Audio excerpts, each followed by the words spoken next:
সরকার প্রধান হিসেবে প্রথমবারের মতো নিজ জেলা চট্টগ্রামে আসলেন প্রধান উপদেষ্টা অধ্যাপক doctor Mohammad Yunus.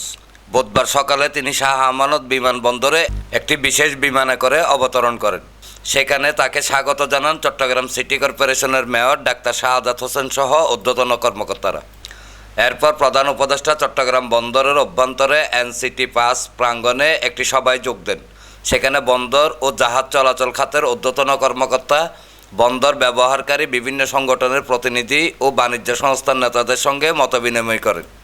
Build, operate and transfer, তোমরা বানাও, তোমরা কাজ করো, রোজগার করো, এই মেয়াদের মধ্যে আমাদেরকে দিয়ে দিতে হবে। আমরা এক পয়সা খরচ করবো না, কাছে পয়সা বেঁচে গেল।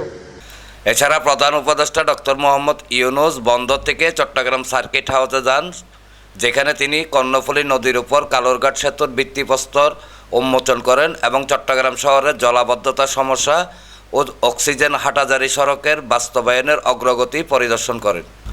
সার্কিট হাউসের অনুষ্ঠানে প্রধান উপদেষ্টা চট্টগ্রাম হার্ট ফাউন্ডেশন হাসপাতালের 23 একর জমির নিবন্ধিত দলিল সংশ্লিষ্ট কর্তৃপক্ষের কাছে হস্তান্তর করেন। দুপুরে তিনি চট্টগ্রাম বিশ্ববিদ্যালয়ের কেন্দ্রীয় খেলার মাঠে অনুষ্ঠিত ৫ম সমাবর্তন অনুষ্ঠানে যোগ দেন। সমাবর্তনে 2011 থেকে 2023 শিক্ষাবর্ষের প্রায় 22,600 জন শিক্ষার্থীকে সনদপত্র প্রদান এবং 2015 থেকে 2025 সালের 22 জনকে পিএইচডি ডিগ্রি প্রদান করা হয়। চট্টগ্রাম বিশ্ববিদ্যালয় কর্তৃপক্ষ ক্ষুদ্র ঋণের মাধ্যমে দারিদ্র্য বিমোচন এবং বিশ্বজুড়ে শান্তি প্রতিষ্ঠায় অসামান্য অবদানের জন্য অধ্যাপক ডক্টর মোহাম্মদ ইউনূসকে ডি.লিট ডিগ্রি প্রদান করেন। এনামুল হক লিটন, প্রগতি 24 টিভি।